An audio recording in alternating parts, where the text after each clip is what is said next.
and welcome to the Kongversation. I'm Hyle Russell. And I am, once again, Gibbon. Once again, you're back. You are back, Gibbon, on an episode that has nothing to do with Mario Kart Tour or Conquer. So I had you on last week, to discuss the Playtonic Invasion, these three new cameo games featuring Playtonic characters. And the night we recorded it, we made jokes that before the episode would make it up, one of these games would actually be updated to include one of the characters. And then the very next day, two of them were updated. No. Technically, Volta X didn't go up until after the conversation was up. Oh, okay. But Mighty Fight Federation, the very next day, while we were still editing the episode, they updated 10 hours later. That's just the way it goes. So I was like, all right. So in post-production, I was like, all right, here's what we're going to do. We're going to discuss Mighty Fight Federation on the very next episode. I'm calling it. We're going to do it. But then Volta X wanted it on it too. And I'm like, hold up, Volta X. We'll talk about you too. But there's a small problem because you announced it right on the cusp of a load of anniversaries that are going on right now. Yeah. And if there's anything the Kongversation audience loves, Gibbon, it's arbitrary numbers by 5. So right now, we're recording this the weekend of November 20th, and that means we've got the 10th anniversary of Donkey Kong Country Returns this weekend. It makes you feel old. That's 10 years of the game that returned Donkey Kong Country. So it's like, oh wow. And that was the game that marked the modern era of DK Vine, and kind of us turning the page from it being a childhood / teenage fan site we created into kind of a career. So that's a stark anniversary for me. But we've also got the 20th anniversary of both Banjo-Tooie and Donkey Kong Country for the Game Boy Color. And I'm not sure when I'm going to do a DKC GBC episode, although I need to do one, and I think that would be really fun. But Banjo-Tooie is the big 20th, and we have never done a Banjo-Tooie spotlight episode on the Kongversation. So that's scandalous. Maybe, but I think at a certain point, I was just like, we're gonna save it for the 20th anniversary. So the very next episode of the Kongversation after this one will be about Banjo-Tooie's 20th, the spotlight episode of Banjo-Tooie at long last. So while you're doing that, I'll start making notes on Volta. Thank you. Also, Donkey Kong Country 2's 25th anniversary is in Japan this weekend, but the Western release wasn't until early December. December 5th is when we have it on date. And this is apparently scandalous in its own right. I get called out on this every so often. No, Hyle, Nintendo says Donkey Kong Country 2 came out November 20th, 1995. Well, that's when it was originally supposed to come out. It was delayed roughly 2 weeks until the first week of December.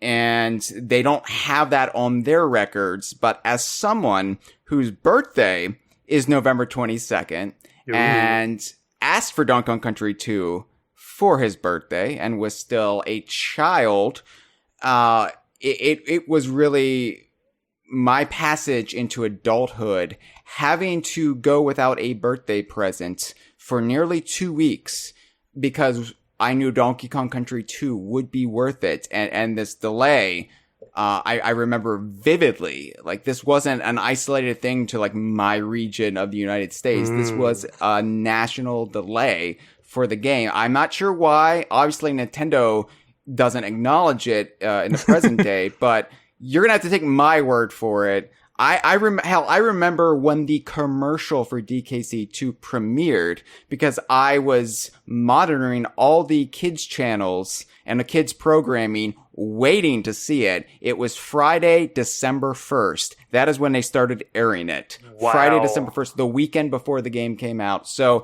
DKC2 So that's when we're going to be doing our Spotlight episode, right? I've already done a Spotlight for DKC2, friendo. No, I meant for the commercial.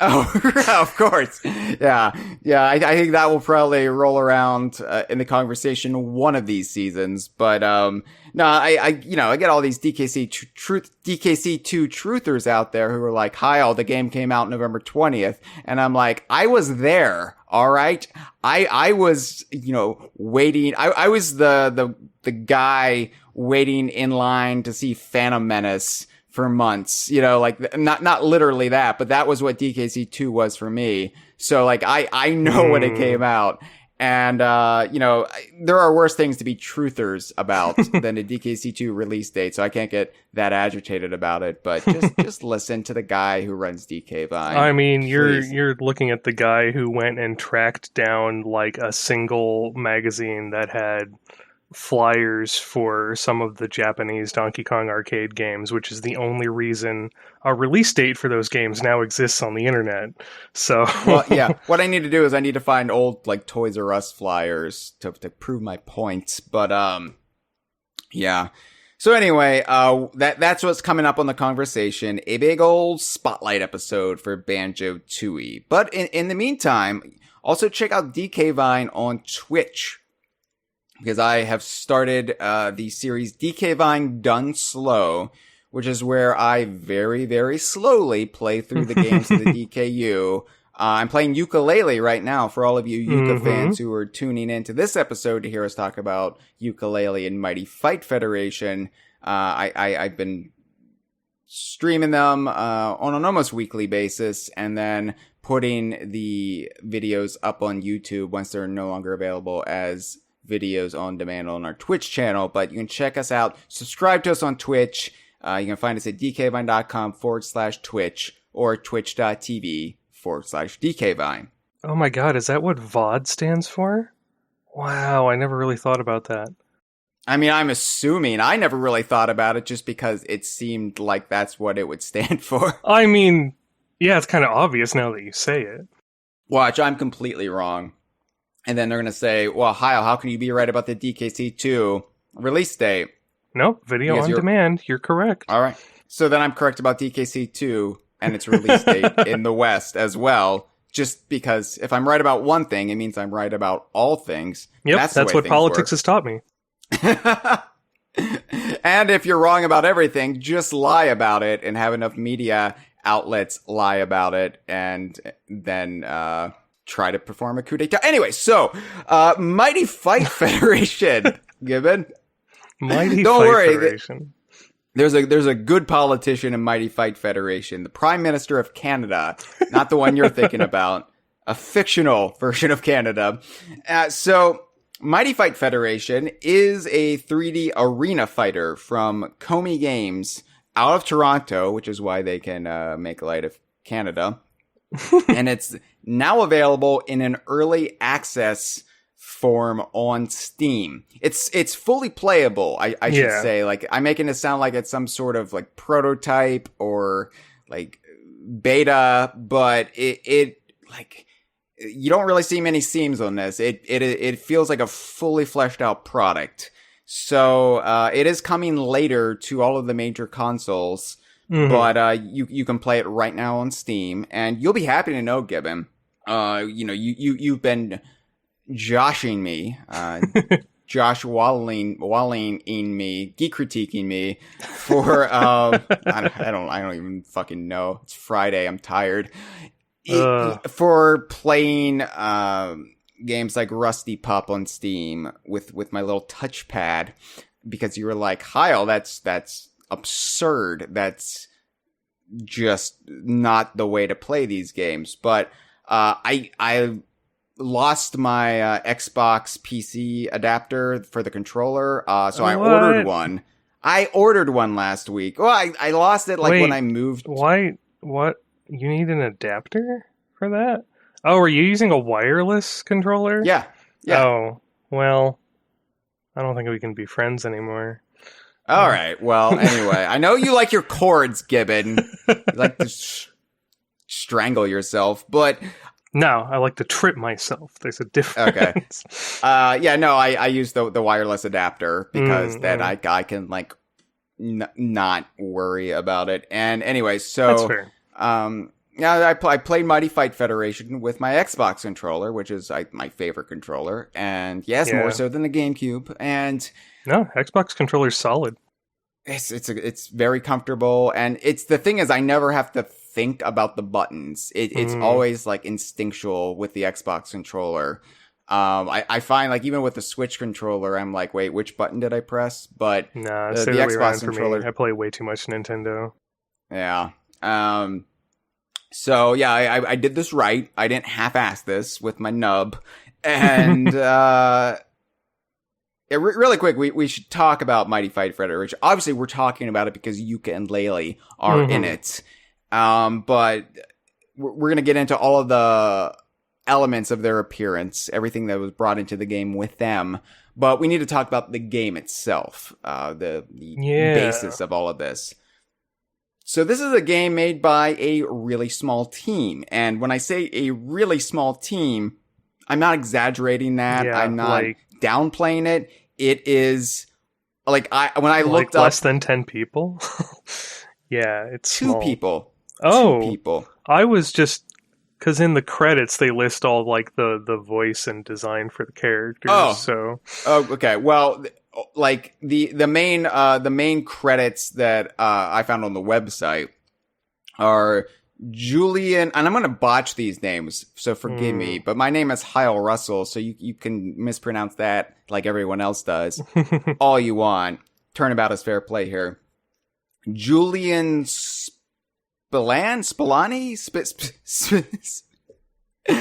I'm terrible with names. Spillane. Spillani. However you want to decipher that. And then, I believe Ori Falconer. Yeah. And then there are 3 main composers credited: James Landino, Vince DiCola, and Manami Matsume. Yeah, those, and I'm sure like there was more design work outside of that, but this is like a very, very tiny team, and I've gone on about how impressive it is with what Playtonic does on their budget. Yooka-Laylee is definitely a game that doesn't feel like an indie game, but holy shit, I have no idea how a game this, fundamentally solid, and this gorgeous, this polished looking is made by such a small group of people. I have to hire at least 300 people just to edit this podcast for me. Thanks for the patrons, by the way, who support that. But this is a game that, no pun intended, punches above its weight class. It's pretty solid. Yeah. So the focus of this, because I think in a post Smash Brothers world, especially outlets like DK Vine, we've come to think of like fighting games as just like institutionalized chaos, like items and mayhem and stage hazards. But Mighty Fight Federation really does focus on just like fighting fundamentals. You're in a walled arena and you fight, and it's just you use the character's moves, and it's not really anything more than that. It's a 3D arena fighter, and you can bounce each other off the walls, and everybody has special moves and combos, but yep. It's really like the inverse, in my opinion, of the Smash Brothers style in the best possible way. Right down to the fact that, in Smash Brothers, you're trying to knock each other out of the arena, and here you are confined to the arena, and all you can do is just wail on each other. Yeah, it's pretty classic, wins. like Virtual Fighter setup. Yeah. Despite how zany the characters and stuff in the game are, it's pretty solid traditional, fundamental 3D arena fighter as far as the actual mechanics go. And, as someone who has never played 3D arena fighters before, as I mentioned last week, it's just not a genre that ever reached me. I was a Nintendo kid, and then, I got an Xbox because of Rare. Yeah, there just weren't a whole lot on Nintendo. Like, there was the occasional Soul Calibur. We had a Bloody Roar once.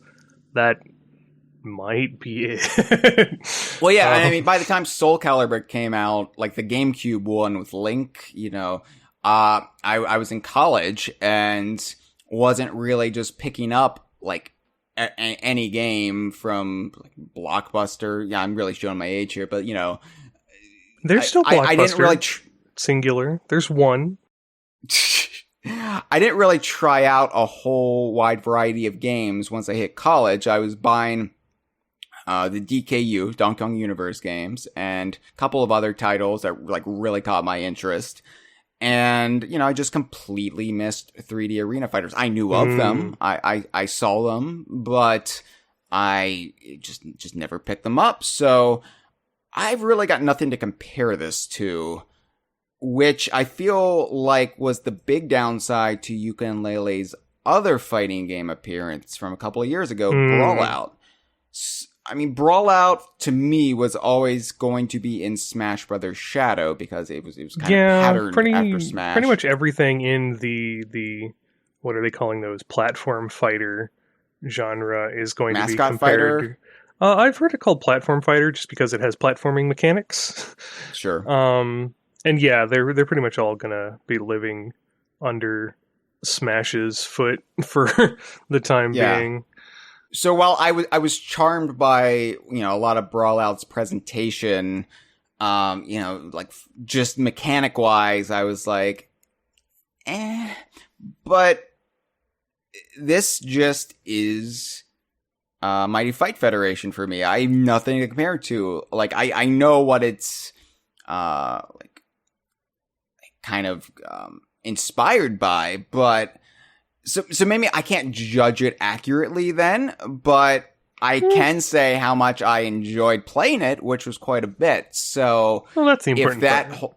If that holds any weight, yeah, like I don't know how it stacks up against the classics, but I really enjoyed this. As my first 3D arena fighter, I was having a good time. So, and I'm not even like somebody who necessarily gets into fighting games like in a post Smash Brothers world. Like I said, like I as a wee little child, I played Street Fighter and Mortal Kombat because that was what was really hot, in the early 90s up until, Donkey Kong Country made me just kind of like, Clay Fighter was another one. But yes. Yeah. A man with taste. All I'm saying is I really kind of got away from fighting games. Even Killer Instinct, being a big Rare fan, I would play Killer Instinct, but I never really got into Killer Instinct. Yeah, I know what you mean. And Smash Brothers kind of showed me that fighting games could be more than that presentation. And then after Smash, it was kind of hard to go back. This is something completely different though, and I really, really got into it. So yeah, it kind of surprised me how much I got into it. And I think part of that, though, is not just the gameplay, it's the presentation.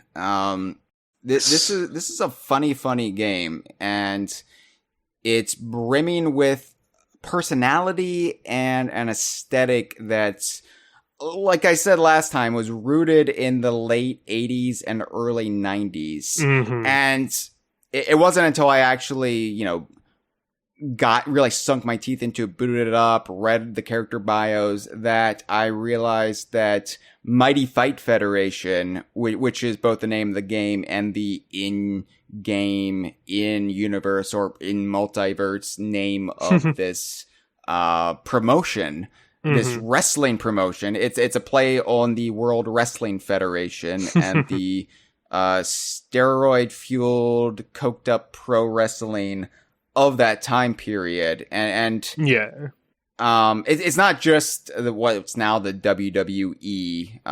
It's not just a parody of that, though. It's got, homages. WWE is a parody of itself. It doesn't need anything else doing the work. But this has homages and riffs on different game genres and just general pop culture. But it's got a humor about it that really reminds me of DK Vine's Own in a lot of ways. Yeah, definitely.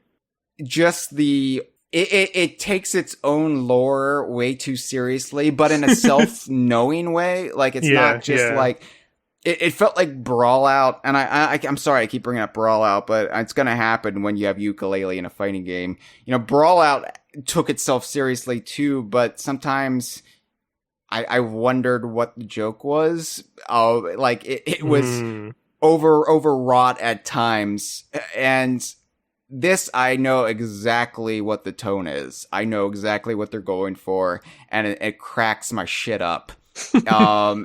And it makes me really want to dig in deeper and play all the arcade modes to see all of the characters' endings. And, I really like this cast, this ensemble of original fighters and 4 guest fighters. Mm-hmm. And, we can't talk about we can't talk about the plot of the game if we don't talk about the characters first, because a lot of the plot revolves around this cast of pastiches that this eclectic cast of throwbacks and misfits. Yeah, and the cast kind of intertwines, and it's a very classic fighting game idea where you have these rivalries, these particular characters who hate each other and are in this to wreck the other character, but it's a tangled web that they weave. And the cast and their bios and how they're related to this fight federation remind me of the sort of characters you'd see in, exactly the sort of stuff it's homaging, the things I'd go play in the arcade for an afternoon in the 90s. Just okay, here's an Egyptian god and a clown, and there's nothing original necessarily about any of this, but sometimes you just dust off the classics, you give them a fresh coat of paint, and that's all you really need. And then you add in these guest characters, and you put Yuka and Laylee in here, and this is a fresh experience for fans of Yooka-Laylee, and it's a cameo appearance in a fighting game that I think goes beyond anything that Smash does. So as amazing as it is to have Banjo and Kazooie in Smash, and obviously what that means and how much it resonates, and that's great, but Smash only goes so far with the characters. That's true. Smash tends to have its own story going on and doesn't focus on individual character stories and why they're personally there. Whereas most fighting games do the opposite, where there's a very loose game story and then characters have individualized stories. Anyway, a lot of Smash's story in general is vague, and it just you're just supposed to read into it whatever you want, and there'll be a very loose narrative, but it's kept in the abstract. So here it's just you just decipher. This is why nobody can agree on if Smash Brothers is canon and what the actual interpretation is, because there's a million different ways to look at it. But I think we can all agree that the story indicates that everyone's dead. Well, for a while. Except Kirby, but he's a formless god, so it's whatever. They all get better. It's like Infinity War into Endgame. They all get better, except maybe 2.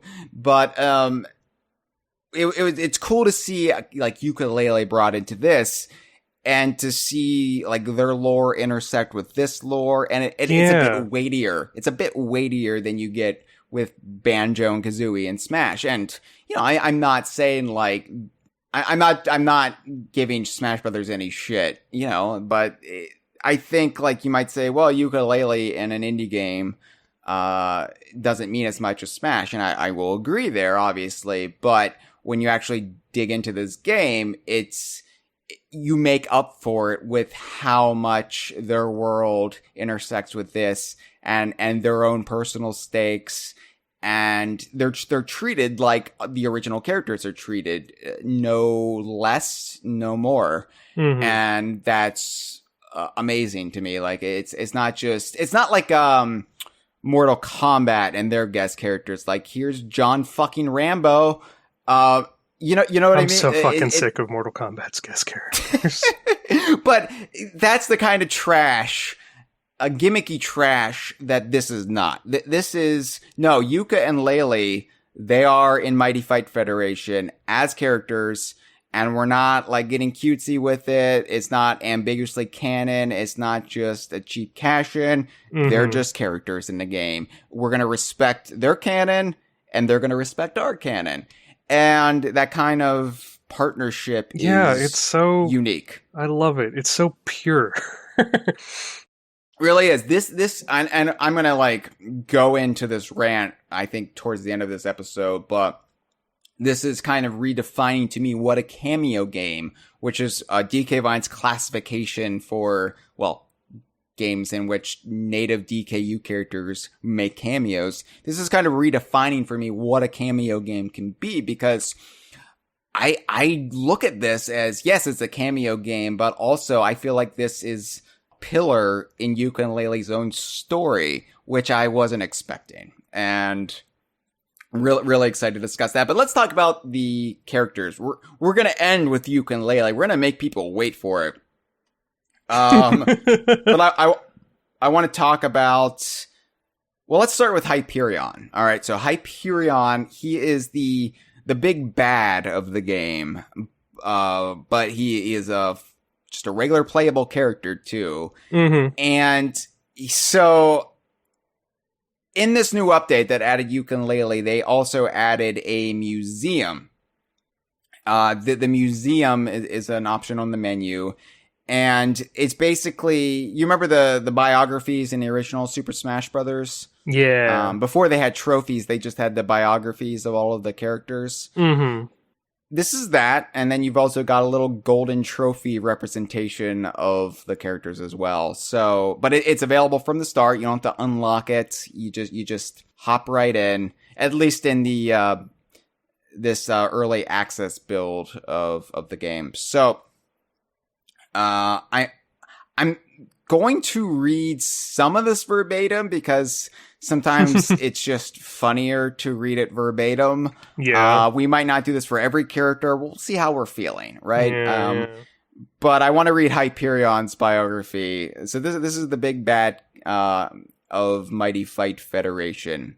Once a formless entity, Hyperion scoured the universe in search of hype, an energy that was his only form of sustenance. So he's over millennia. Yeah. Over millennia, he scraped by, barely surviving off of warlords and demagogues before laying dormant to preserve what little energy he had left. One day, amongst countless barren, boring worlds, he discovered a concept that would change his fate forever. Professional wrestling. The spectacle. The combat. The betrayals. All of his favorite things rolled into one. And most importantly, a font for endless hype. Nice word usage there. Yeah. Taking the form of a humanoid wrestling promoter, Hyperion used his remaining power to create a dimension all his own. He would host the hypest event of all time, the Mighty Fight Federation. All he needed now were combatants, and not just any would suffice. He would enlist the most exciting and dangerous creatures from all of the worlds he had discovered along the way. Killer robots, mutants, and even the living dead. The Federation would have it all. And the best part? They'd never be allowed to leave. He promised the winner their deepest desires, untold power, yada yada yada. But in truth, they would be his prisoners, their endless fighting would generate hype for eternity and grow his power. And if anyone thought to try and leave, well, he'd show them exactly just what a god can do. So Hyperion is... I didn't realize this until I read the bio. He's Vince McMahon from the World Wrestling Federation / Entertainment, which... ironically, though, Vince is firing a lot of people these days. Well, yes, Vince, for those of you who aren't familiar with the world of wrestling, Vince McMahon is a dirtbag. That's a very polite way of putting it. Yeah, and he's getting into some hot water recently. He's getting some mainstream attention for his dirtbag ways that up until now have mostly gone unnoticed, except by the wrestling press, the DK Vines of professional wrestling. If you need a good explanation for the type of guy he is, he's a good friend of Trump's, and his wife is on Trump's cabinet. Yeah, and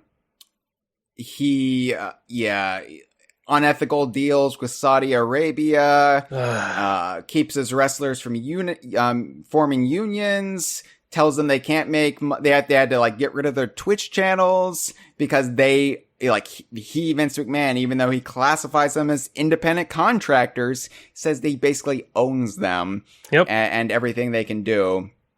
So that's Vince McMahon, and that's Hyperion.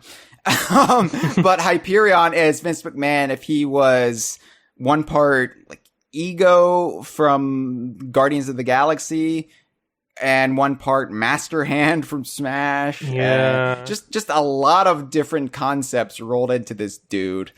And I think that's just a great villain. What if Vince McMahon was the Beyonder? What if Vince McMahon was this celestial god who decided to become Vince McMahon because he favored that form? What if Vince McMahon's would that image be? of himself was real? Yes, yeah. So, he fights in a suit, but that suit is also like emblazoned with the cosmos. It's great. It's great. I love this character, and he's pretty good in game, and I love his lines and interactions and stuff. Yeah. That's the thing. Like all of these characters, when they enter a fight, so like Arena, it sets up their story, and you get a good idea of what the fighters are about. But then every time they enter just a bout, there's some trash talk, and they reuse the same couple lines, but it's just a good like mood setter. And I haven't played as all of the characters, just FYI, because I wanted to play as Yooka-Laylee, really get the feel of Yooka-Laylee. Naturally. This is the Kongversation, and we talk about Yooka-Laylee quite a bit on the Kongversation. So, but before we move on, though, I want to talk a little bit about hype. The concept of hype, which is this game's nonsense ideology that it hangs everything on. And I mean nonsense in an endearing way. Endearing nonsense. Because Smash has like Smash as a term. Like they don't really like put a spotlight on it too much, but the fighting tournaments in Smash Brothers, it's just called Smash. And you got final smashes. You're smashing each other. It's Smash. But hype is this Smash. kind of yeah, thank you. That's gonna be in my head tonight. Hype is just the the idea. It's like what if the concept of hype was this like universal energy source, and what if not only could Hyperion feed off of it, but the fighters themselves kind of channel it and perform like their big show stealing moves when their hype meter is full. And it's just that kind of shit. But I appreciate it. It's funny for a game to have its own kind of lingo, as like nonsense as it is. It's just gives it that little bit more of identity. So but outside of Hyperion, who's the big bad, I would say there are two characters that I think Mighty Fight Federation and Komi Games really kind of put the spotlight on as, I mean, not really the mascots of the game, but definitely the fighters that get the most exposure because I feel like maybe they're their favorites or they're the most like realized characters. They're like, yeah, let's go in on these two. So, I mean, every fighting game kind of has these characters, Killer Instinct. I think it's like Spinal and Fulgore. And then you've got, your like main fighters, like your like main protagonists, like Jago or Liu Kang or Ryu and Ken. But, this is, Heckbane. Heckbane. Heckbane's amazing. Heckbane. So I called him Bebop last time, from off the Ninja Turtles. I called him a Pigman, but I wasn't getting the full picture. Heckbane is a demon. Yeah. He's a demon from hell. And when I said this is kind of, similar to DK Vine's own humor, well, we have a correspondent on DK Vine, Hellmost, the dreadfully evil, a demon from hell. So Heckbane, Hellmost, Heckbane. Mm-hmm. So not only is Heckbane a demon, but he is a fitness trainer. Yeah, he's a bro. Like, one of his quotes is like, "Oh, I'm on an all-soul diet, bro." Like, yeah, he's he's talking about swole. I think that's on a shirt. Yeah, swole for souls. Yeah, and he's like a fitness trainer who likes to show his body off on social media. He's an influencer. I think his biography mentions he's made a deal with Soul Cola, which I guess is the cola brand in hell. Yeah. And he takes selfies. He's basically like a douchebag from Instagram meets Hulk Hogan, who's also a douchebag, who is also a demon who looks like Bebop from the Ninja Turtles. Yeah, it's pretty great. I think his bio mentions something about like when he was given his own like layer of hell to lord over, he got in trouble for turning it into a fitness center. Yeah. It's just endearing idiocy. Yeah, so Heckbane is I think like one of the more prominent characters. So is Billy Strikefist. Yeah. So Billy Strikefist is another character we talked about last time. He is the Canadian Prime Minister. And he's kind of patterned after, I said he looked like a shirtless thing, but I think he's patterned after characters from side-scrolling beat-em-ups like Streets of Rage and games like that. Yeah, he reminds me of Mike Hagar from Final Fight, who is also a politician. Oh, so. Okay. Yeah, so he is a street fighter, and he became Prime Minister of Canada to clean up the streets of Canada, which I wasn't even aware that was a problem. Yeah, here in the States, we just view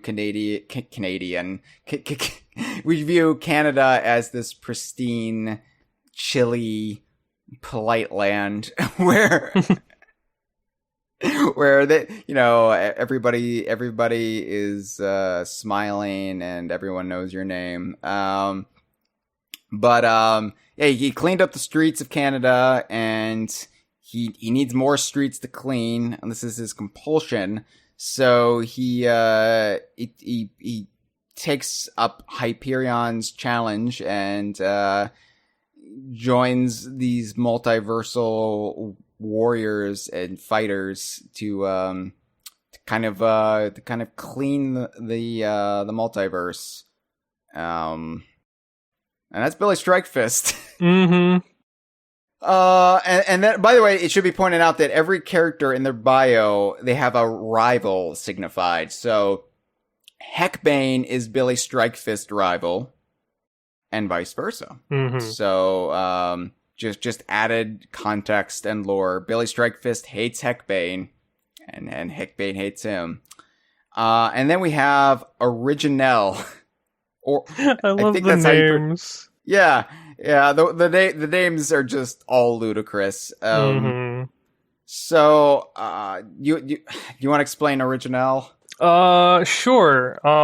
She's sort of angel looking. She's got wings and a halo-y thing.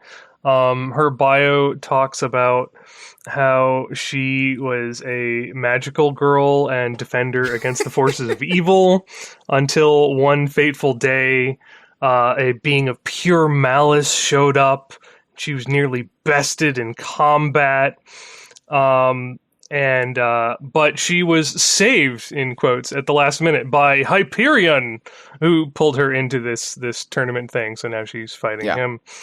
And I believe she's listed as one of Hyperion's rivals because he has multiple rivals. Yes, but I believe the only rival listed for her in her bio is Crystal. And so when I saw Crystal was in the game, Gibbon, I was like, whoa! Well, she was only an assist trophy in Ultimate, but wouldn't that be Crystal? A swerve?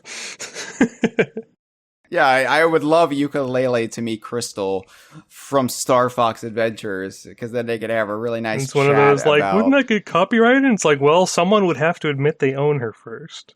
Oh. Crystal Archives is shedding a tear, and they have no idea why. So, Crystal is a confusing character. Yeah. So she was a private detective. And then she's not really a confusing character. She's a Witchblade pastiche. Yeah, okay. She was a detective, and then she came across a corrupt pharmaceutical corporation, and the chairman of the pharmaceutical corp was doing human experimentation with energy sources from gems, and and then Crystal fell into a trap, and she was hit with all of these gamma rays. This is all standard rays. Like 90s Dark Horse Image Comics backstory tropes. Yeah. And then like now this is almost word for word one of the various Witchblade origins, only with gems instead of the Witchblade. Yeah, so now she's this magical gem creature who was a private eye. But because of that, her rival she's rivals with Original, but she's also rivals with a character named CEO, because she hates CEOs because of what this everyone Cross should. What Cross, the corrupt chairman of this wealthy farm corp, did to her. So that's Crystal. Killbot 9000 is another character, much more straightforward. This is a killer robot from outer space. From outer space, and Yep. Yeah, I mean, it's a little bit deeper than that. Killbot was a robot that found itself unable to kill, and it could only wound its targets, but never finish the job, and then had an existential crisis as a result. This is a killer robot, by the way. So then Hyperion was like, come into my mighty fight federation, and then maybe we'll repair your faulty circuitry, and maybe you can kill everyone then in the mighty fight federation. So that's Killbot. So I like that the moral dilemma of Killbot is actually reversing what would be like the moral arc of a character. It's like, no, we've got to go back to full on villainy. This is terrible.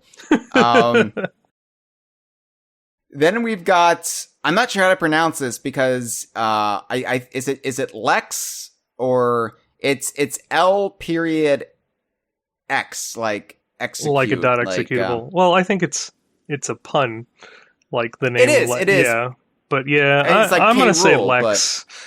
but yeah, that's because in the museum itself, it's just spelled out Lex. But Lex is a computer virus. Yep. That has gained sentience and physical form, and basically, Lex wants to infect all of reality with its virus and like transcend that. It wants to not just bring down the digital world, but everything as well. Yep.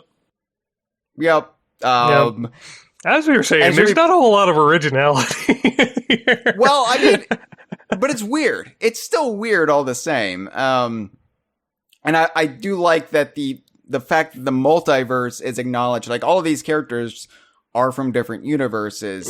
So you can, and some of them, kind of just realms entirely, like hell. But you can get weird with them without like worrying about how it affects the canon of another character. It's like, Canadian Prime Minister is this street brawler, sure. I mean, not that old fighting games ever worried about continuity from character to character. Anyway. I mean, they would make a half-hearted attempt, even if it never really worked. But then there's Stingray, which he's like he looks Duke like Nukem. Cable from Duke Nukem meets Cable from the X-Men. Yeah. Meets like the Small Soldiers from that 90s movie, Small Soldiers. Oh God, you're right. Okay. Just a whole bunch of different like army men stereotypes. I think he's more specifically supposed to be Cable, just because of his the gratuitous vests and pockets and his kinetic energy powers. Yeah, I mean, he is out of all of these characters, I think exudes the 90s and the excesses of 90s pop culture. And Rob Layfield. Yes. Although, in Stingray's defense, his feet are rendered. They had they really wanted gone all out with it, they could have like made sure something was always blocking his feet. They didn't do that, so props to Comey. So yeah, I'm just going to read Stingray's bio because it's hard to make heads or tails out of this otherwise. Much of Stingray's past is a mystery, or at the very least, incomprehensible from his grim and gritty ramblings. What can be gathered is that he was once subjected to military experiments. Imbuing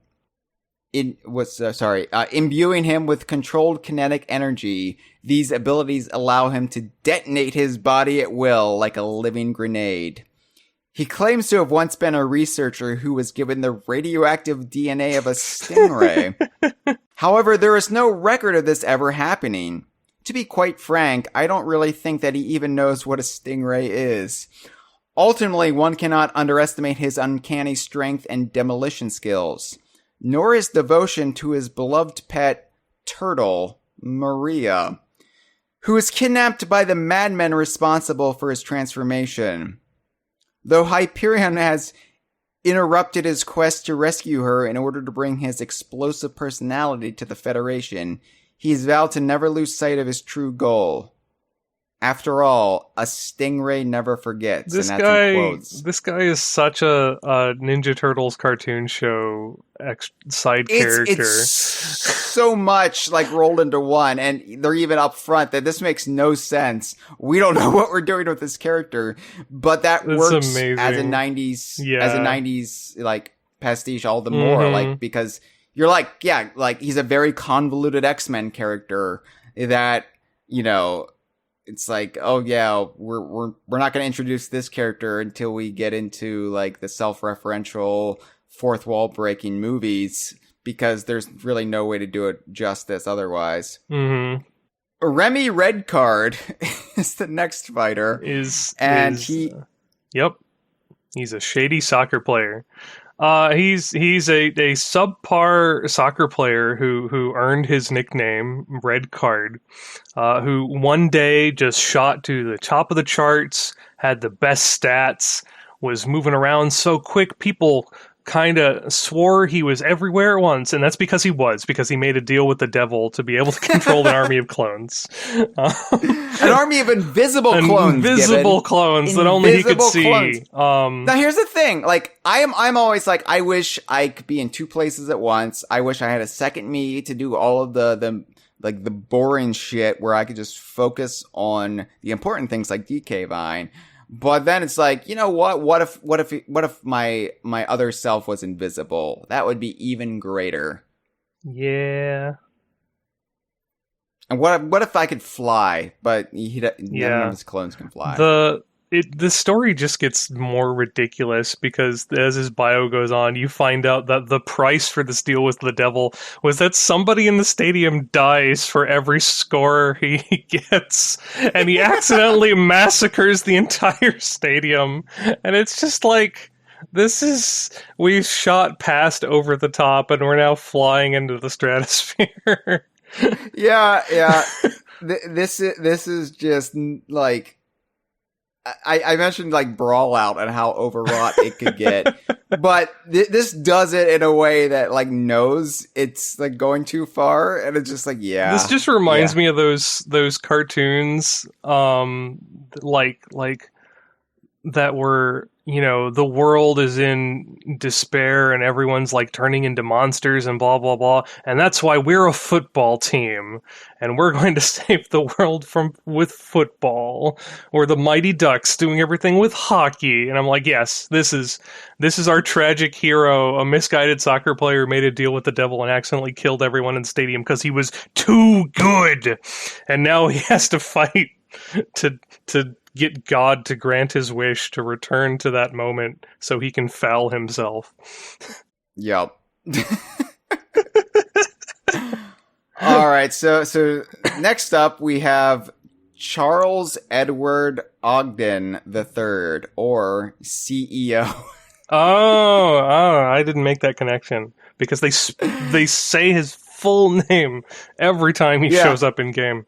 Yeah, no, CEO. This guy was really annoying to fight. He is a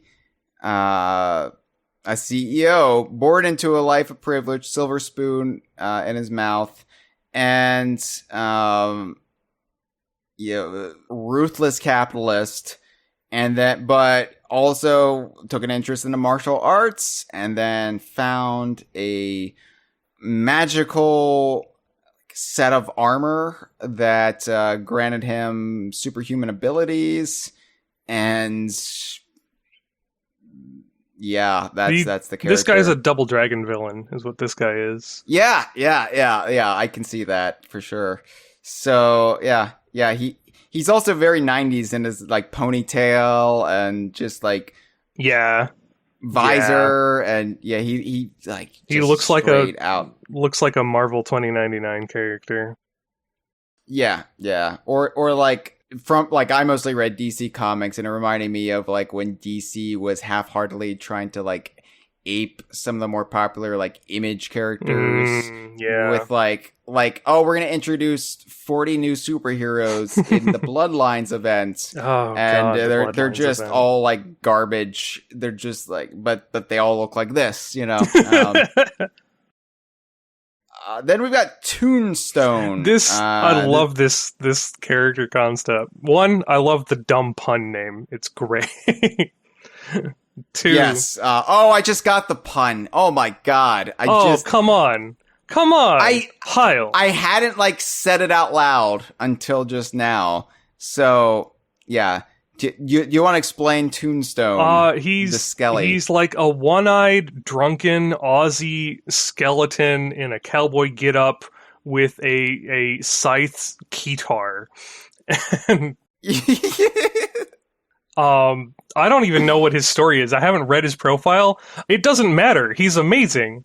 He is the sub-boss of the game. Like, you have to fight him before you go fight Hyperion.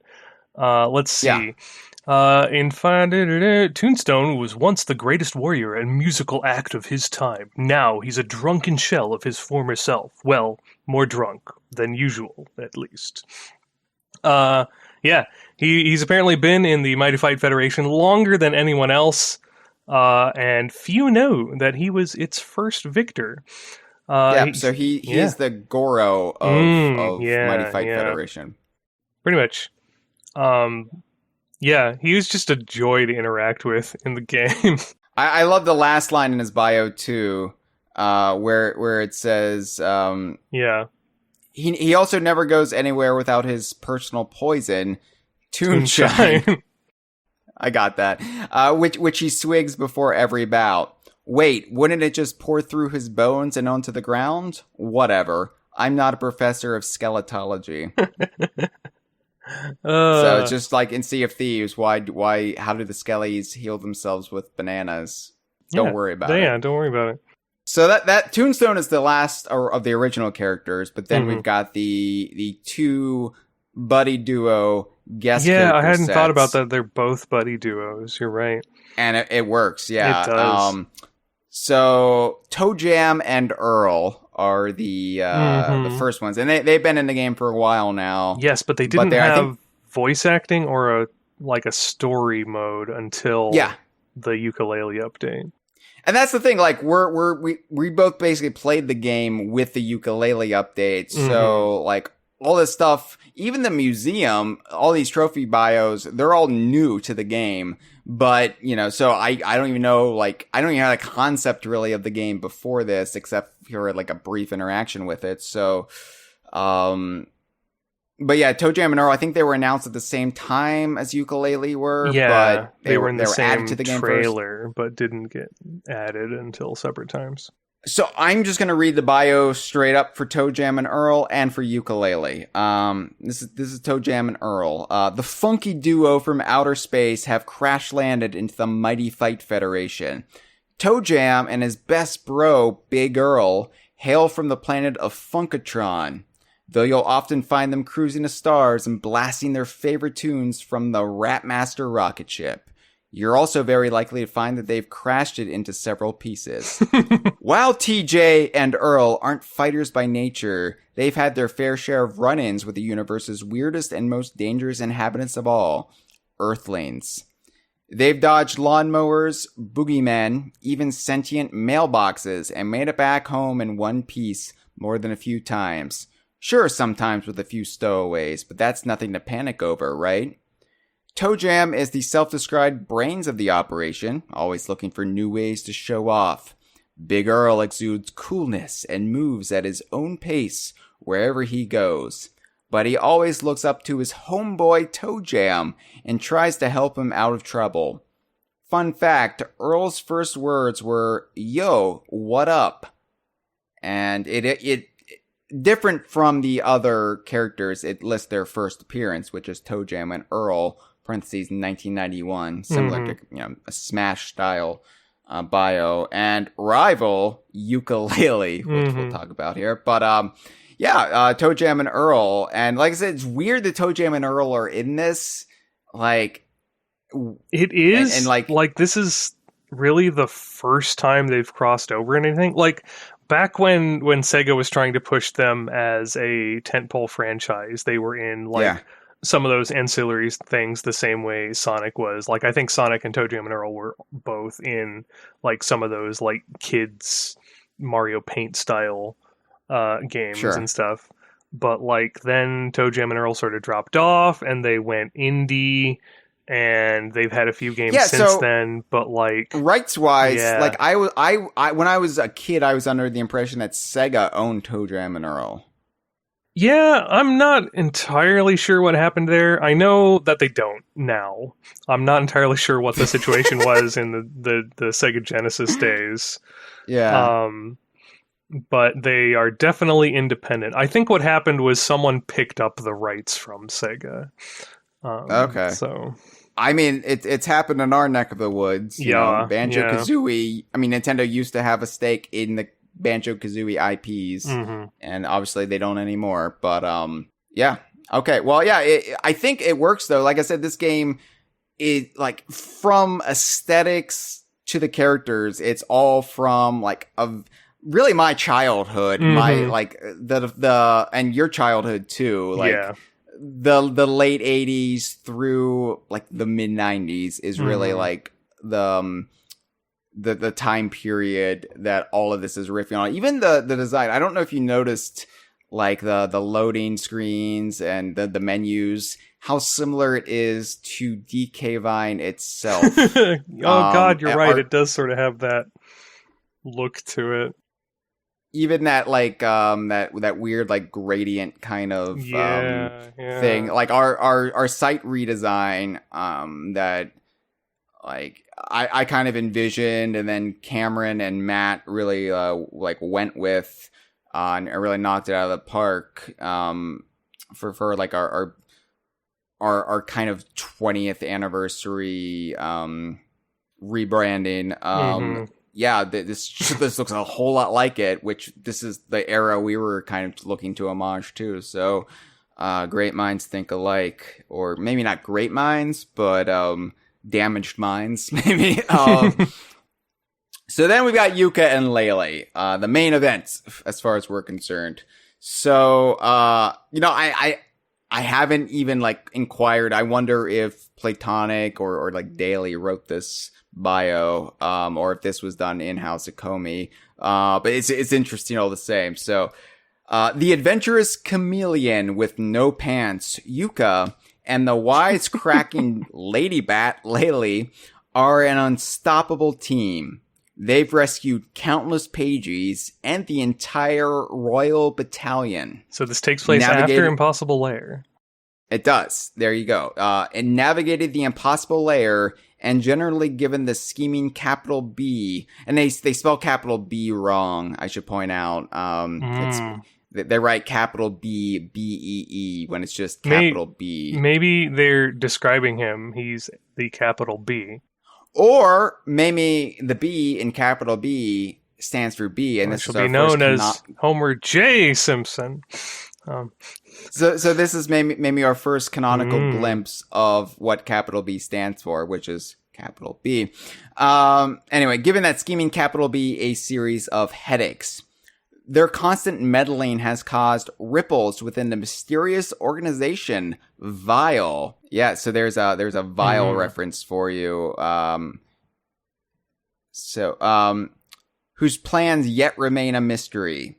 In his latest effort to dispose of Yooka and Laylee, Capital B has pulled some strings with the equally shrouded and equally shrewd Hyperion to trap them within the mighty Fight Federation.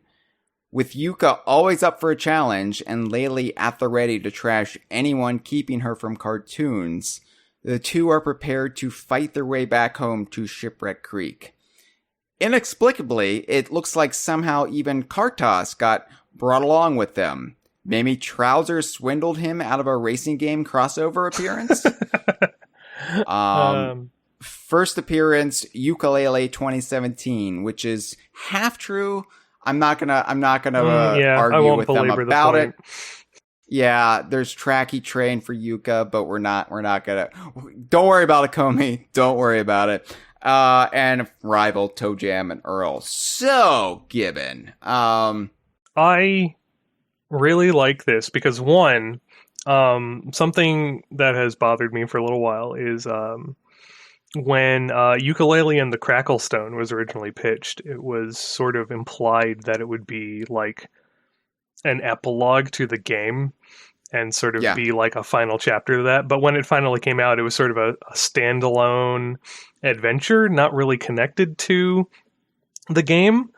But this story for Yooka-Laylee in this game kind of establishes that despite the happenings of Impossible Lair, Capital B is still around as a personage in Vile doing his stuff. So Cracklestone can kind of just slot in as another adventure, and there's no actual continuity issues like there appeared to be at first glance when it came out. Yeah. And the arcade mode, the story mode essentially for each character, they all have these like lovely illustrated intros. And it's not fully animated, but it works. Do we know who drew those? No clue. I love it though. They're lovely.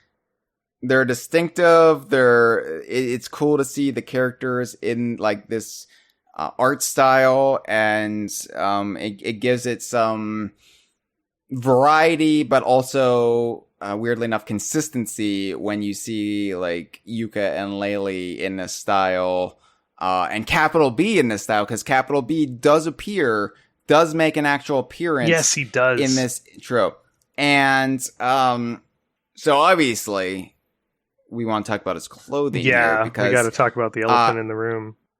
Capital B, when he first debuted in Yooka-Laylee, he was a businessman. He wore a businessman suit, similar to Hyperion. But then in Impossible Lair, I imagine people at Playtonic, Steve Mails, maybe they were like, oh, you know what we loved about K. Rool was, he always like changed his get up with each game. In the words of Eric Roberts' master, I always dress for the occasion. Eric Roberts' master is coming back. I pre-ordered that 3 months ago. I just love that. Like, the Doctor Who TV movie. Of course, it's canon in every aspect. Shut up. Yeah, basically. So, anyway, they're like, let's we're not gonna like change his identity, but we're gonna like maybe change his outfit maybe with every game, and so he was dressed like a dictator in Impossible Lair, which I love that look for him. I'm like, this is so much more visually exciting than just the businessman. I got Napoleon vibes more than dictator, but either way, yes, it was an amazing outfit. I mean, Napoleon is sort of a dictator or has aspirations. I mean, but very, very, a Napoleon complex at the very least. But he is surprisingly not dressed in either outfit. He's got a new outfit here. Yes. And it is that of a tacky golfer. Yeah, it's very much a like off-hours business golf outfit. Well, it's like sort of like what the golfer Payne Stewart wore. Like look that up if you're not familiar. The socks pulled up, the little flat cap. Yeah. When Gavin Price has made jokes about capital B golf game, and here he is dressed like a golfer, and I'm just like, interesting. Like I'm all for that. Let's do it. If like yeah, I know, right? But at the very least, this is an alternate persona, like not persona, but this is like a new canonical outfit for Capital B, which is exciting. We know he likes golfing. Like he did have mini golf courses in Capital Casino. Yeah, it would be like if K. Rool had shown up in. Well, it is like K. Rool showing up in Mario Sluggers. Yeah. Dressed in a unique getup that only appeared in that game. Which I think was just supposed to be his like athletic kingly gear. People called him like a pharaoh or something, but it looked more Central American to me. But considering some of the scrapped artwork we've seen from Donkey Kong Pilot, where they were supposed to be searching for like ancient Mesoamerican ruins, I can totally believe that outfit was intended for like that game. Well, not just any Mesoamerican ruins, the lost city of El Dorado. Yeah. Specifically El Dorado, but yeah, whatever he was supposed to be there. But I was thinking like this would be more like pushing it closer to the original DKC trilogy. Had he shown up like in a cameo appearance in Mario Kart 64, if this was a thing, if Nintendo operated on the same big dick energy that they're operating on here, then if K. Rool had showed up in like a Donkey Kong story mode briefly, and he was like, I don't know, like dressed in some like, if he was like a magician or something, that's the equivalent, and that's the only time we ever saw that K. Rool, like oh my that God, would be I think the Courtney equivalent would squee herself to death if K. Rool just showed up in a magician outfit randomly at some point. Yeah, it's like, oh yeah, K. Rool's also a magician, but there's never really a big adventure tied to that. That just happened. So, that's what's so exciting about Capital B. Anyway, like that one's for you, DK Vine. But yeah, so in this intro, we've got Capital B meeting with Hyperion in his dimensional realm, his subspace. I do love the intro. Just in general for the story mode, I love that Capital B and Yooka and Laylee all talk in their gibber speak, and some of the characters can understand them, and some of them can't. Which leaves it very vague, like if gibber speak is actually how they talk, or if it's just like some like Hyperion can understand what they're saying, for instance, but like Tombstone, they're trying to talk to him, and he's just like, "It's all bloody gibberish. What's going on?" Right, and with the multiversal aspect of it, you can kind of break the fourth wall with that, because some characters are going to be like locked into that, and other characters, they are just going to hear the gibberish that we hear. Yeah. It kind of makes sense. It really doesn't. Yeah. So in this intro, you've got Hyperion being voiced very like elegant, like it's good voice acting for these characters. He's being voiced very meticulously, and then Capital B's like, yeah. And it's funny because like Hyperion's going on about like, well, yes, because Capital B wants to trap Yooka and Laylee in a mighty fight federation. And how Capital B found out about this in the first place, I'm not really sure. But I figure everything's just working on mist rules at this point with the books of creation. Yeah. But Hyperion's like, okay, well, I could bring them in, but it's a very like meticulous process to bring them in. And then Capital B just throws a grand tome at his face, and Yooka and Laylee fall out of it. Like, yeah, he's like, that won't be a problem. Yeah, and the grand tome, I believe, is Tribal Stack Tropics. Ooh. I looked at the design, and I think it matches with Tribal Stack Tropics. So they were in Tribal Stack Tropics at the moment, and he was just like, I'm gonna take the Grand Tome out of Ivory Towers, take them into Hyperion's realm, and plop them in. So now like Yooka and Laylee are like, okay, we're in this situation. And I love that like it's implied like, oh, we might be here forever. We have to like fight our way back home. Obviously they got back in less than a week because they're in Volta X, but well, we don't know the story of Volta X yet though, but we do know that there is a story. So. There is a story to Volta X. Yeah, I'm just assuming Volta X takes place like if they take place, on the release date or the release date of the update, true. Then that is the general DK Vine, not just DK Vine, that's just kind of how these games operate, really, unless it's stated to specifically take place at a specific time, like Impossible Lair being implied to follow up Yooka-Laylee directly. You can kind of use... Grunny's Revenge taking place as a mid-cool specifically. But you can kind of take as a rule of thumb that the games happen around when they come out. Tropical Freeze took place in October because that's when Donkey Kong's birthday is. I did the math. I figured out precisely the date of Donkey Kong's birthday. So. Tropical Freeze takes place on its due date, not its delivery date. Right. So anyway... so I just like that there are these like narrative stakes for them. It's not just we're in a fighting game. It's we have to fight our way out. Like this is the kind of shit that I would fanwank like going through Donkey Kong's head or Diddy Kong's head in Smash Brothers. Like, we've been taken captive by Master Hand or whatever, and now we're like being held prisoner by this multi-dimensional godlike being, and we've got to fight our way out of this. But it's actually in the text here, which is fantastic. Yeah. Let's talk a little bit about their moves, the move set of Yooka and Laylee, and it's very a lot of it is faithful to the game, and it's it is weird too, like how faithful, like Yooka and Laylee, it feels like they've just been plopped in from the original game. They've got the rollout, they've got Laylee's like sonar thing, the tongue moves, obviously. Just Given how faithful the render is, I wonder if they just kind of imported all of the animations as well and figured out where to use them.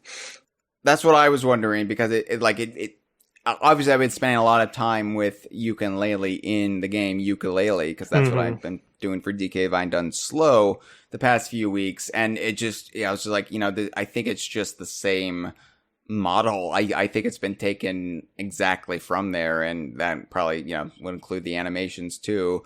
Obviously, some of it has been altered to fit the fighting game this is, but yeah, it all feels very faithful and organic, and like really the only like move that is more fanciful by nature is Kartos manifesting and you ramming the other characters with Kartos. Yeah, having Kartos in the game as a move is great. Having it mentioned in their bio, like, oh, and Kartos is here for some reason, is just the extra cherry on top of that. Well, not only did they like mention it in the bio, but they also mentioned Trouser in the bio. Yeah. As like maybe he's the reason this happened. I can totally like them going like maybe Trouser scammed him out of a kart racer crossover appearance, and it's like, yeah, I can see that.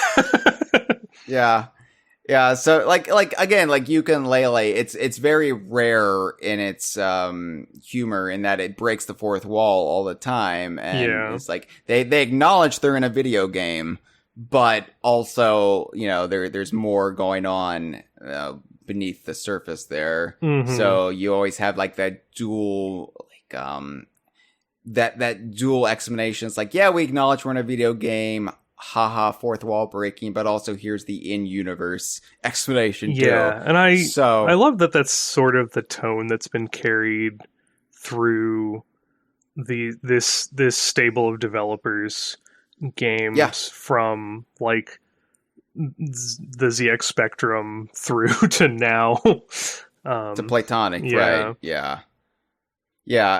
But yeah, Kartos, I obviously have a beef with Kartos. I have a beef, not so much with the character.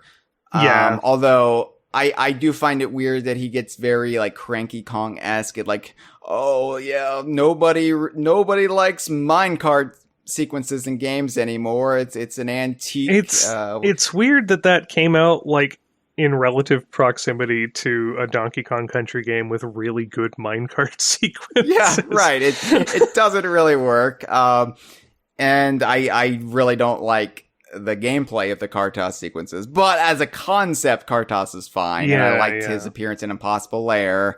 And I like it here. It's like, oh, okay. Like, it makes me smile to see him here and to ram characters like Heckbane with him, which... Who knew one day I would get to slam a demon into the wall with Kartos? It's surprisingly, it scratches an itch I didn't know I had. The arena that comes with Yooka and Laylee, their home arena, is just called Grand Tome Chamber.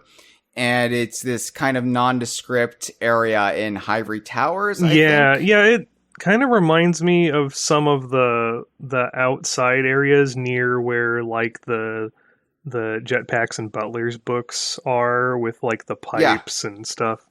Yeah, pipes, you've got books on shelves, but then you've got like mushrooms growing. Yeah. And but you've got the little like the pagey stand where like you stand to yeah, it's a little cosmic slice of Ivory Towers, basically. Yeah. But it works. It's just like, okay, this is a previously unseen, locked away part of Ivory Towers. Sure, let's roll with it. But it's interesting they went with Ivory Towers here because Brawl Out went with Tribal Stack Tropics. Yeah, and I like that they were like, let's do the overworld for Yooka and Laylee. One, it's just good to see it again. But also, I feel like it is I feel like it and Shipwreck Creek are more iconic than Tribal Stack Tropics. Tribal Stack Tropics was iconic pre-release because the environments they first showed off, that was what became Tribal Stack Tropics. So that kind of look was what people identified with the game for the longest time. But now that it's been out for almost 4 years, 4 years next year. Returns is 10 years old, and Tropical Freeze is going to be 7 years old. So, yeah. Anyway, I think this was the right choice. I would have gone with this or Shipwreck Creek. But considering the plot is they want to get back to Shipwreck Creek, it makes sense to stick them in Ivory Towers. There's also some Yooka-Laylee remixes in the game. Yeah, wonderful remixes. Yeah, so Tropic Trials, which is the David Wise tune, that was, again, really popular pre-release. James Landino, one of Kobe's composers here, has done the remix for Tropic Trials. But then Playtonic's in-house composers, Daniel Murdoch and Matt Griffin, they both did their own remixes for the game. Daniel Murdoch did a remix of Urban Uprides from Impossible Lair, so it's cool to get an Impossible Lair track in here. And Matt Griffin did the song Buddy Duo Beatdown. So yeah. And then we've got some additional lore bits I want to hit real quick. Did you notice the reference to Brawl Out? I did not, because I haven't actually played Brawl Out. Okay, so I think when you finish a fight, Laylee is like, where are our coins? We didn't get any coins. Oh, is that what that was a reference to? Okay. I believe so, because in Brawl Out, you get coins. Ooh. And I was like, oh my god, this fighting game referenced the other fighting game they were in. Like, you so rarely see cross-cameo game continuity. Yeah, that's kind of great, actually. Yeah, I was like, holy shit, like, it's not just, and like, they do, like, I think allude to, like, oh, another fighting game, you know, but it's like, oh yeah, no, all of these cameo appearances that are happening in Yooka and Laylee, they are canonical parts of the character's story. It's not just gonna be like, oh, and now Mario is doing this, and now Donkey Kong is doing that, you know. And just it feels so weightless after a while. But no, this is a canonical, important part of Yooka and Laylee's story, and everything matters. And I like, you know, when Playtonic first formed, and we had Chris Sutherland on the Kongversation, and you know, he said, you know, they were building a shared universe, you know. That extends to these games too. These cameo games, like they're not selling these short. These aren't just empty cash grabs. These are there is some heavy consideration being put into these. And as someone who cares about canon, who cares about appearances, and does factor it all in, everything is canon, everything matters. It's so rewarding to see that attitude from the developers, both Playtonic and Komi. I'm trying to figure out how to talk around spoilers, because there's not a whole lot. Like, it's standard arcade mode fare where you have an opening and then a little ending, but I don't want to spoil the ending for people. But I'll be very interested to see if the ending is followed up on in a later release. So I would hope so. And if not, we'll just harass them on Twitter. Yeah. Also, I've just got to point out, how great is it that now it is canon that Yooka and Laylee hate Jam and Earl. I don't know if hate is the right word. They didn't seem to be able to understand each other. Like, Yooka and Laylee are like, oh man, do we have to fight these guys next? And Earl's like, oh man, these guys look lost. Should we give them directions? But the fact that they're labeled as rivals in their bios, I'm gonna you can be rivals without hating each other. No, I love that. It's now canon that there is this animosity between these two, like, just like disparate buddy duos from completely different eras in gaming. And I need to tweet out to the Toe Jam and Earl account and ask if they actually gave them directions after the fight. Because like the closest thing I can think of to this is the little spat between Earthworm Jim and the Donkey Kong Country cast and dev teams. From the modern perspective, fuck Doug Tenapple. Tenapple, whatever. I don't care. Fuck him. Yep. But it retroactively makes me feel justified in applauding the digs DKC2 took at Earthworm Jim, which Earthworm Jim started it, by the way. But it would be like that being made more manifestly canon. But this is all, good-natured silliness. There's no reason for them to hate each other. But I like that, like, in-universe from now on, Yooka and Laylee are I just want Yuka and Laylee to be two of the random things that can pop up in a future Toe Jam and Earl game. Sure. Let's go for it. I would be down for that. Like we got a Battletoads game in the DKU this year. Let's bring Toe Jam and Earl into it too. All right, so let's start wrapping this up. Let's give our final thoughts. Okay. Yeah. Well, first of all, I want to talk about Playtonic and what they've done here, what they've allowed to transpire here. Playtonic has been smart, in my opinion, with what games they've agreed to do cameos with. I was kind of skeptical and not honestly all that excited when Mighty Fight Federation was first announced, when this appearance was first announced way back earlier this year, and this year has felt like 20 years, so this feels like a long time coming. Because Yuka and Laylee already had Brawl out. And so I was like, another fighting game? Like, really? But this is a completely different fighting game. Yeah. And in my opinion, it is worthy of your time to check out. What I love is that this cameo appearance is getting me to try out a title like Mighty Fight Federation. And it's not something I would normally seek out. As mentioned before, my obligations to DK Vine really limit what I can do, the amount of time I can spend as a casual gamer. Because I usually only have time for games that DK Vine would cover if I actually want to do content for DK Vine. I can't just play games, for my own leisure. You could. Sleep is for the weak, Hyle. I know, but I'm so tired. Oh, have you been paying attention this year? And I try not to, but I also just sleep a lot. Let's say the last 4 to 5 years. The last 4 to 5 years, I've not been sleeping well, and I am perpetually sleep deprived. Yeah. I have dark circles around my eyes at all times, and baby needs to sleep. So anyway, so I really only have times for games that DK Vine would cover, and those are games that would spin out of the Donkey Kong universe.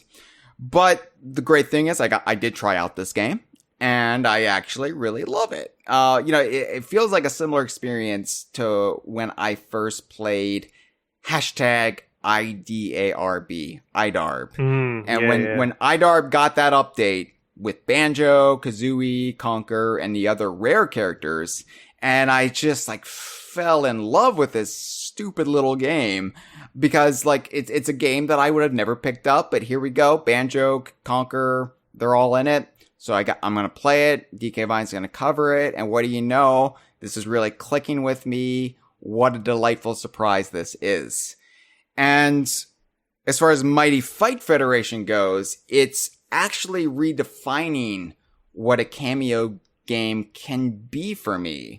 Because the whole concept of our cameo game classification, it was heavily diluted and really run into the ground and then probably beaten quite a bit. And then the corpse was dug up and defiled. During the GameCube era and the myriad Mario sports titles that Donkey Kong and friends would appear in.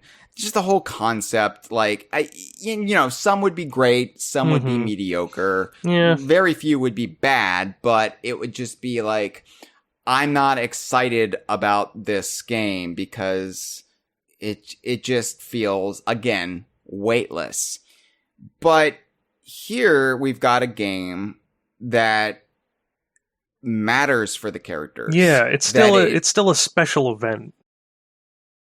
It honestly feels like this little piece of Playtonic is in a fighting game rather than, oh yeah, Yooka-Laylee are in this, but it doesn't matter, whatever. It's just a cheap cash grab. Here you go. No, it's done with love and care. The same love and care that, Smash characters, especially as of late, have been getting. Like this feels like Banjo and Kazooie in Smash, but with a narrative weight that I know matters. I mean, fuck, Brawl Out is referenced here. Yeah. So it's really like turning on its head the way I think about these Yooka-Laylee cameos, these Playtonic cameos. And we've got Volta X, we've got Trowser and Clive and Wrench. And, independent of how hyped I am, for those games, I'm now thinking, those appearances might actually matter more than just, oh yeah, isn't that a cute little art design for Yooka and Laylee in this game? And oh good, Trowser gives us an excuse to cover Clive and Wrench. But no, now this might matter for Trowser and his complex character arc. And it makes cameo games feel like they matter. And that's really what's been missing from cameo games for the longest time for me. I sometimes wonder if we shouldn't split the cameo game category between cameos and guest appearances. Nah, it doesn't really matter. Wow, shut down. Okay. I mean, look, it doesn't really matter. Hyle's gonna wake up one day and I'll have just completely restructured the forum, and and he won't notice because he never goes on it. So, hey, again, I haven't slept much the past 4 years.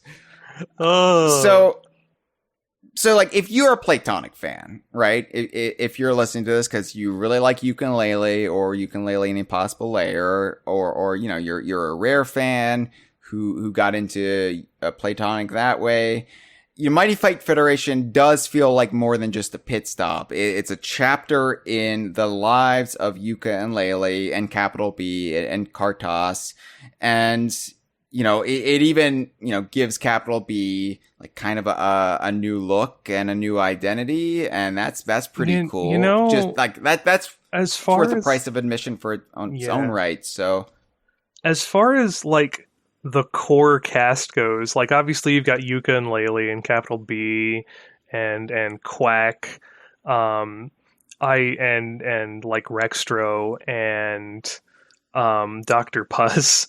I wasn't expecting Dr. Puzz to stick around, but since she's like the Mumbo analog, I can kind of see it as being like a prominent character who like lives next door to Yooka and Laylee. I wasn't expecting Kartos to be one of the taggers on there.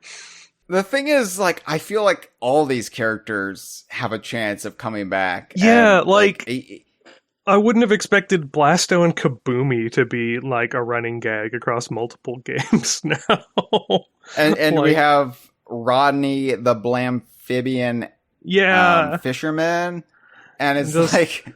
Yeah, I love how the extended cast is an extended cast. They're not just one-offs. They're people that live in this world and appear where Yooka and Laylee appear. So and it's like, like this character is a native of this Grand Tome. Well, they can just walk out of this Grand Tome and go into another Grand Tome or go out here. Like it's just this. It's just this like ever expanding cast and world, and that's what Chris Sutherland like pitched to us way back when, and they're really delivering that on all fronts. So it's exciting. And as far as Mighty Fight Federation goes, like I said, I've never played a 3D arena fighter before this, and I'm a fan. I really liked it. It felt different enough to justify its presence, and it's got, great presentation, great mechanics. It's fun. It's memorable. And my one complaint, though, is I really want to play this on a console, and it's still early access on Steam. And, it played fine, but my computer had trouble running it at times.